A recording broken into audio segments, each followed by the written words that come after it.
सहारा के भूतिया सैनिक यह कहानी एक प्राचीन साम्राज्य की है जो कभी अपनी शक्ति और वैभव के लिए प्रसिद्ध था।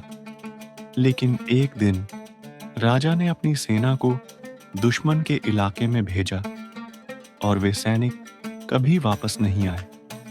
कुछ लोग कहते थे कि वे दुश्मन के जादू का शिकार हो गए, तो कुछ मानते थे कि किसी रहस्यमयी शक्ति ने उन्हें निगल लिया।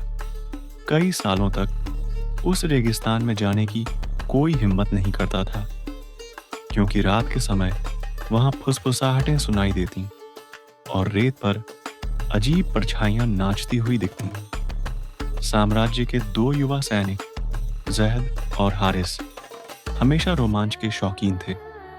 जब उन्होंने रेगिस्तान के भूतिया सैनिकों की कहानी सुनी, तो उन्होंने इस रहस्य को सुलझाने का फैसला किया।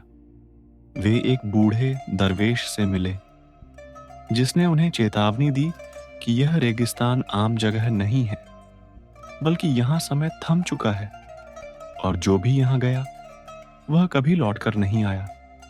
लेकिन जैद और हारिस ने अपनी तलवारें संभाली और यात्रा पर निकल पड़े। जब वे रेगिस्तान में दाखिल हुए तो सब कुछ सामान्य लग रहा था, लेकिन जैसे ही रात हुई सब बदलने लगा। रेत के कण हवा में तैरने लगे, दूर से युद्ध की आवाजें आने लगीं और धुंधली परछाइयां चलते हुए दिखाई दी। वे दोनों डर तो गए, मगर पीछे हटना नामुमकिन था।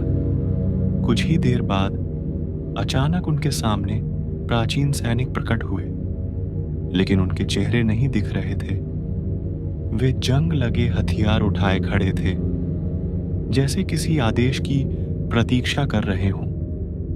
हारिस ने उनसे बात करने की कोशिश की, लेकिन वे जैसे किसी और दुनिया में फंसे हुए थे। जैद ने जमीन पर पड़ा एक पुराना युद्ध ध्वज देखा, जो रेत में आधा दबा हुआ था। जैसे ही उसने झंडे को छुआ, सब कुछ बदल गया। वे एक युद्ध क्षेत्र में खड़े थे, जहां सैकड़ों सैनिक आपस में लड़ रहे थे। लेकिन यह हकीकत नहीं थी, यह एक प्राचीन युद्ध की गूंज थी, जो समय के जाल में कैद थी। अचानक एक परछाई ने आवाज दी, तुम यहां क्या कर रहे हो? यह एक रहस्यमयी जादूगर था, जिसने सालों पहले इन सैनिकों को समय के जाल में फंसा दिया था, ताकि वे हमेशा के लिए युद्ध करते रहें। उसने जैद और हारिस को चेतावनी दी कि अगर वे यहां ज्यादा देर रुके तो वे भी इस शाप का हिस्सा बन जाएंगे। जैद और हारिस को एहसास हुआ कि इन सैनिकों को मुक्त करने का एकमात्र तरीका वही प्राचीन झंडा था, जो युद्ध की शुरुआत में गिरा था।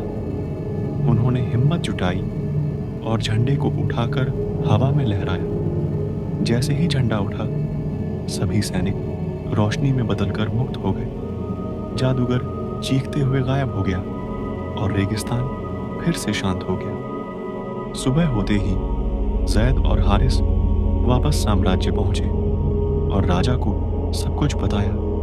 उस दिन के बाद वह रेगिस्तान एक आम रेगिस्तान बन गया, जहां न कोई साया था, न कोई भूत,